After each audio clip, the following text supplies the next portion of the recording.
सारे मित्र, मैं किनका किनका नाम लूं। मैं आभारी हूँ बंधु आशीष त्रिपाठी का, जिन्होंने इन दोनों पुस्तकों पर यहाँ चर्चा रखी और मुझे बहुत संतोष है इस बात का कि हमारे मित्रों ने इतनी गंभीरता से अपना समय निकालकर इतने ढंग से इन रचनाओं को पढ़ा।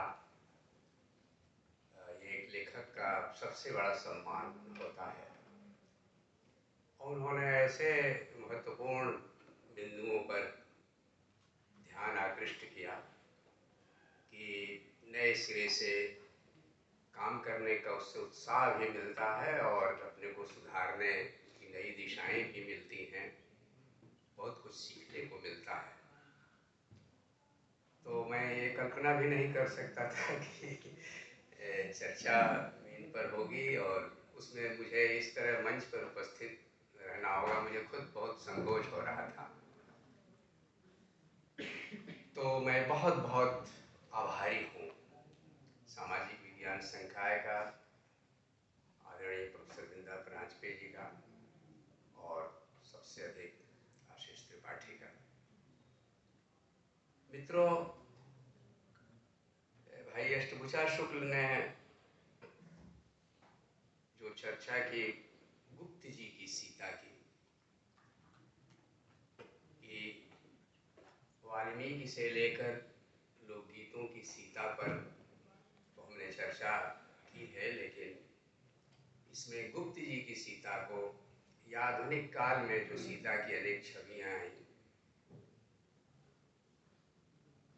उनका समावेश नहीं किया। असल में जैसा कि अर्चना जी ने कहा कि प्रस्थान में जो संकेत किया है कि दरभंगा विश्वविद्यालय से नेपाल की सीमा पर जो जानकी धाम है या सीता का मंदिर है जनकपुरी, वहाँ की यात्रा में मैं शाही जी से सीता पर लगातार बात करता जा रहा था। तो उन्होंने कहा, आप सीता पर कुछ लेक्चर दीजिए ना। हमने कहा बिल्कुल, मुझे बहुत खुशी होगी, मैं सीता पर लेक्चर देना चाहता हूँ। तो मैं सीता पर कई लेक्चर दे सकता हूँ। तो उन्होंने कहा 3 लेक्चर दीजिए। मैंने कहा नहीं, 3 में नहीं होगा, 4 लेक्चर में होगा। तब से ये बात मेरे ध्यान में थी और ये बात अक्टूबर-नवंबर 2019 की है और उसके बाद ही पूरे संसार में कोविड की विपदा आई, आप जानते हैं। और वह वर्ष मेरे रिटायरमेंट का था। तो उन्होंने ये भी कहा कि लॉकडाउन है और इसमें विदाई आपकी कैसे होगी। तो हमने कहा कि मैं विदा लेना चाहता हूँ व्याख्यान देते हुए, और ऑनलाइन आप प्रबंध कीजिए तो मैं सीता पर व्याख्यान दूंगा जो आपसे वादा कर चुका हूँ। तो बहरहाल ये मैंने लॉकडाउन के दौरान ऑनलाइन व्याख्यान दिए थे, लिख लिए थे, लेकिन व्याख्यान की तो सीमा एक होती है, तो हर व्याख्यान संक्षेप में 1 घंटे के भीतर पूरा करना होता है। लेकिन विस्तार से मैंने ये पहले ही ये व्याख्यान मैंने लिख लिए थे और फिर उन्हें प्रकाशन को भेज दिया। तो आप जानते हैं उस समय पुस्तकालय भी नहीं खुले थे, दुकानें भी नहीं खुलती थी, तो हमारे पास जो कुछ था, और उसी समय मैंने कंप्यूटर पर थोड़ा पढ़ना सीखा बच्चों की मदद से। तो उसमें सबसे अधिक मुझे जो आनंद आया वह लोकगीतों की सीता पर चर्चा करते हुए, और उसकी पूरी सामग्री मैंने कंप्यूटर पर ही पढ़ी। राम नरेश त्रिपाठी का जो संकलन है ग्राम गीतों का, वो उस पर उपलब्ध था और समीर कुमार पाठक ने उसे फॉरवर्ड कर दिया और मैंने उसी पर पढ़ाई की। तो मुझे सबसे अधिक आनंद क्लासिक्स में वाल्मीकि पर पढ़ते हुए और बाकी लोकगीतों की सीता की खोज करते हुए, जो अब भी जारी है, हर दिन कुछ न कुछ नया मिल जाता है। जैसा कि आज भाई अष्टभुजा शुक्ल ने चर्चा की कि हरैया और मेहदावल में चने की खेती नहीं की जाती। इस विशाल देश में जिन्होंने वाल्मीकि को पढ़ा भी नहीं होगा, कैसे उनका लोक जीवन सीता की कथाओं में से बुना गया है। इतनी कथाएं हैं पूरे देश में कि वो सब संग्रह किया जाए तो अपने आप में इस देश की सांस्कृतिक पहचान के लिए एक बड़ी बहुमूल्य सामग्री होगी। जैसे सीता नाम न रखना, सीता के साथ जो दुर्भाग्य जुड़ा हुआ है, लड़कियों के माता पिता हिल जाते हैं सीता के उस दुख की कल्पना करके। मिथिला में, अब यहाँ मीनाक्षी जी हैं, जानती हैं, वहाँ मुझे उषा किरण खान जी ने बतलाया कि सीता नाम करना तो छोड़ दीजिए, हम उत्तर प्रदेश में बेटी की शादियां नहीं करना चाहते, और उत्तर प्रदेश तो छोड़ दीजिए, अपने गांव के पश्चिम की दिशा में शादी नहीं करते। यानी पश्चिम की दिशा तक से याद आती है बेटी के दुख की। तो इस तरह से वह स्मृति में सीता इस तरह घुले मिले हुई है। तो बहरहाल उस कोविड काल की कुछ सीमा थी। मैंने तो लक्ष्य बनाया था संस्कृत क्लासिक्स जो प्रमुख हैं, जैसे बाल रामायण, बाल महाभारत, राजशेखर की कृतियां, कुंदमाला बहुत महत्वपूर्ण रचना, ये सब उपलब्ध ही नहीं थी। और ऑनलाइन भी जहाँ हजारों पुस्तकें हैं वहाँ भी ये सब उपलब्ध नहीं थी। तो अनेक पुस्तकें मिलती ही नहीं थी, तो उसकी एक सीमा थी। बहरहाल मैंने अपनी सीमा पहले से भी बांध रखी है, वह क्लासिकीय साहित्य के भीतर जो सीता है उसी का मैं अध्ययन करने के लिए अभी भी सोचता हूँ, और वह बहुत विशाल है। श्रवण परंपरा के भीतर काफी कथा जगह जगह से विकृत भी है, टूटी फूटी भी हुई है, उसमें अनेक पुराने स्रोत भी हो सकते हैं, लेकिन वहाँ एक सचेत प्रयास है कथा को श्रवण परंपरा के भीतर ढालने की। राम और सीता को, या और कोई नहीं तो कम से कम राम को ही श्रवण परंपरा में दीक्षित करने से उस कथा का अंत होता है। तो बहरहाल उसमें बहुत मैं नहीं जाना चाहता, लेकिन समय मिले तो दोनों का अध्ययन जरूर किया जाना चाहिए कि कथा के अनेक बीज सूत्र, रामायण के पुराने स्रोतों पर इतना काम किया है लोगों ने कि उस गहन कांतार में मैं प्रवेश नहीं करना चाहता। वो बहुत, उसमें मैं नहीं जाना चाहता, वो विद्वानों के लिए ही ठीक है। हम जो रस लेना चाहते हैं साहित्य का, तो मैं श्रोता भी उसी तरह का सोच करके मैं केवल एक पाठक की हैसियत से सीता की खोज में निकला था, और अभी भी उसी तरह की मेरी खोज है। मैं चाहता तो मिथकीय कथा का जो मिथकीय आधार है उसकी व्याख्या में जा सकता था, क्योंकि राम जो है वह सूर्य वंश से आते हैं और सीता पृथ्वी की पुत्री है। तो आकाश में सूर्य और पृथ्वी से सीता का जन्म। फिर आप देखें तो जो सुग्रीव है वह सूर्य का पुत्र, इंद्र का पुत्र है, इंद्र सूर्य से उसका संबंध है। पवन जो कि सूर्य का ही तेज अग्नि में है, और उस अग्नि को धधकाता है पवन। तो राम के मुख्य सहायक जो हनुमान हैं वह पवन का प्रतिनिधित्व करते हैं। इसी तरह से इन पंचतत्वों की कथा और जो सृष्टि की कथा है, उससे भी यदि ऋतुओं की जो कथा है वह सब इसके साथ मेल खाती है। इसीलिए इसे कृषि संस्कृति का भी प्रतिबिंब माना जाता है। दूसरे इसे नक्षत्र काव्य भी मानते हैं। पश्चिम में कुछ लोगों ने इस दृष्टि से भी काम किया है। हमारे यहाँ की अनेक कथाएं ऐसी हैं जो अनेक खगोलीय नक्षत्रीय परिवर्तनों को लेकर के रची गई है। विशेष रूप से कृष्ण और उनकी रासलीला का जिन लोगों ने अध्ययन किया है, बंगाल में इसका विशेष रूप से बहुत बड़ा अध्ययन हुआ है।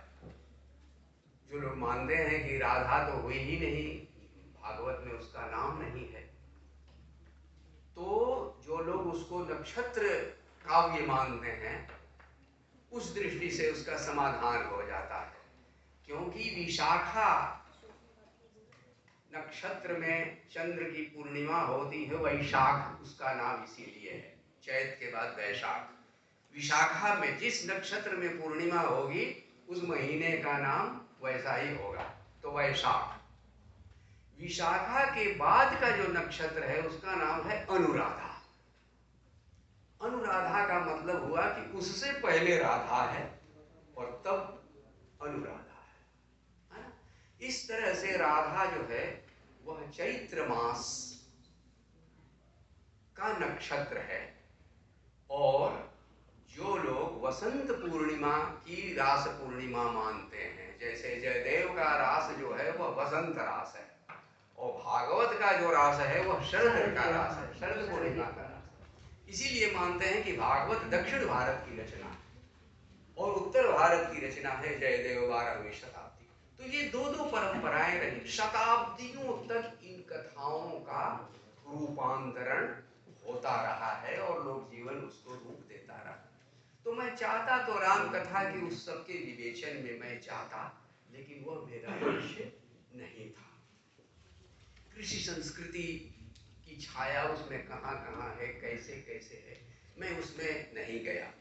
कुबेरनाथ राय ने उसका अध्ययन मुख्य रूप से किया जो हमारे विभिन्न जन समूह विभिन्न प्रजातियों के हैं, उन समूहों की अंतर क्रिया से यह पूरा भारत बना है। वह मानते थे कि आर्य बाहर से आए हैं। सुनीत कुमार चाटुर्या से प्रभावित जो विद्वानों का दल है, विशेष रूप से उसका केंद्र कलकत्ता का फाइलोलॉजी का सेंटर था, तो वो बहुत समर्थ है और पूरे विश्व पर उसका ज्यादा प्रभाव है सुनीत बाबू के जीवन भर के काम का। तो कुबेरनाथ राय उसके अनुसरण करता थे। तो वो मानते थे कि सबसे प्राचीनतम जो संस्कृति है भारत की वह निषाद संस्कृति है। इसीलिए इक्ष्वाकु कुल और निषाद कुल का आपस में सबसे घनिष्ठ मेल है।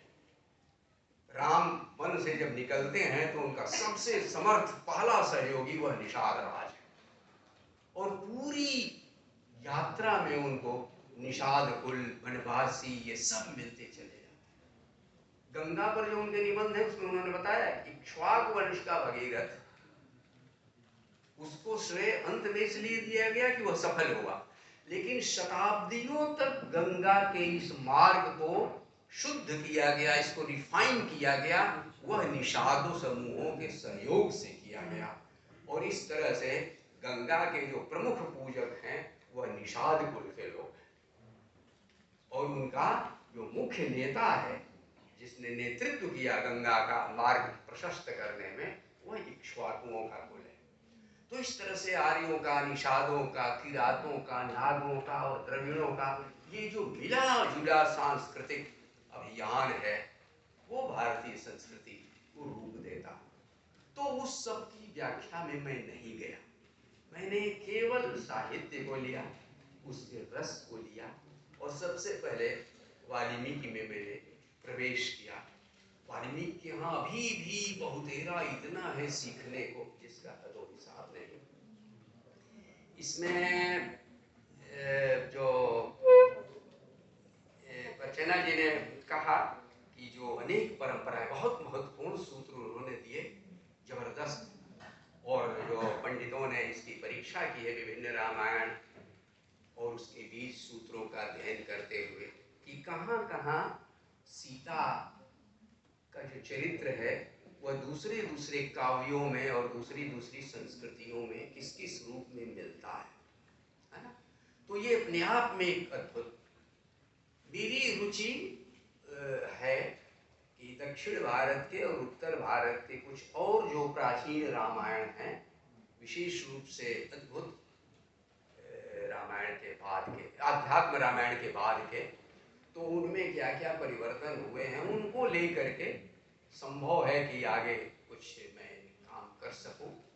लेकिन मेरी सबसे अधिक रुचि लोक साहित्य ने, लोक जीवन ने, लोक चित्त ने राम कथा को कैसे ग्रहण किया है और कैसे रूपांतरित किया है, इस पे भी मेरी रुचि है।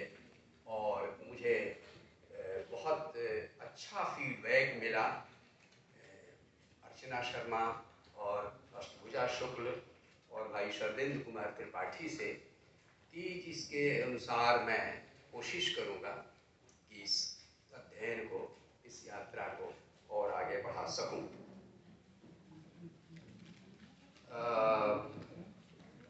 विशेष रूप से थारू परंपरा के बारे में मुझे बिल्कुल पता नहीं था और अर्चना जी ने जो उसका उल्लेख किया, ये मेरे लिए एक बहुत महत्वपूर्ण बात थी, क्योंकि आदिवासी समूहों में राम कथा की बड़ी गहरी स्मृतियां हैं और वहाँ अद्भुत कथाएं हैं। अब ये जी के नेतृत्व में साहित्यकारों की एक यात्रा निकले थे, उसका नाम था जय जानकी जीवन यात्रा।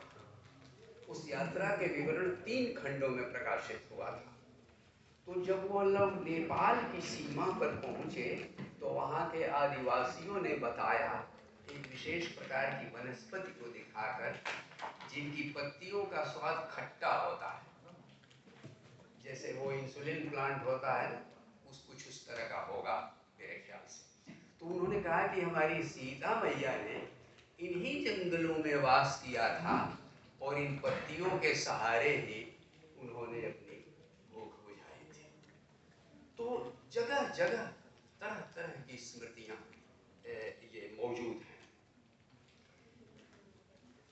मित्रों, परंपरा की पहचान पर जो बात की गई, उसमें भाई नीरज खरे ने जो एक लोकगीत भोजपुरी का उद्धृत किया, लोक कथाओं का महत्व, ये वागर्थ में मैंने ये निबंध लिखा था। सबसे पहले तो मैं ये स्पष्टीकरण दूं कि वास्तव में वो 3 किताबें हैं जो एक खंड में छप गई हैं। मैंने 3 किताबें बनाई थी, प्रकाशक ने कहा सर 500 पृष्ठ की इसको कर दी थी। तो 100-150 लेख थे, उसमें से छांट के 3 किताबें जो बनी हुई थी, फिर उनका 16-16 का एक खंड बना के उनको दे दिया। तो मुझे भी लग रहा था कि बहुत अटपटा है, लेकिन अब जो है सो है।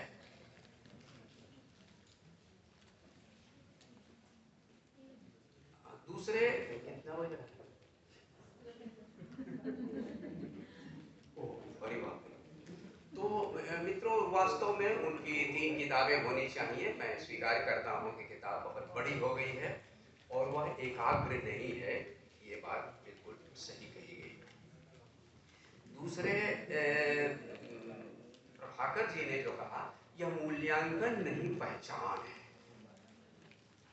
ये बिल्कुल सही नब्ज उन्होंने पकड़ी है, क्योंकि पहचान ही तो खो गई है और वो इसलिए जरूरी है कि वास्तव में मैं सबसे अधिक कट्टर वामपंथियों की तरह संविधान तक की आलोचना करता था और हमारे बहुत सारे साथी थे, हम कहते थे हम जेन्युइन सेक्युलरिज्म चाहते हैं। ये जो सेक्युलरिज्म चल रहा है, इसमें ये हिंदुत्व की ओर ज़्यादा झुका हुआ है। ये जब न तब अपना दाहिने बाएं कर लेता है, कानून के सामने सब समान है निर्णय देते हुए, लेकिन ये छूट रहती है जज को, किसी भी तरह झुक जाता है। हम लोग इतनी कड़ी आलोचना करते थे कि संविधान तक में हमको संकीर्णता मालूम होती थी।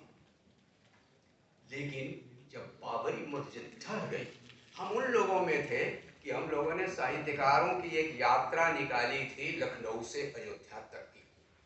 और जब हम लोग करनैलगंज पहुंचे, घोड़ा करनैलगंज, उधर के लोग जानते होंगे, तो धमकियां अखबारों में आने लगी कि ये लोग आए घोड़ा करनैलगंज तो इन लोगों को बताया जाएगा।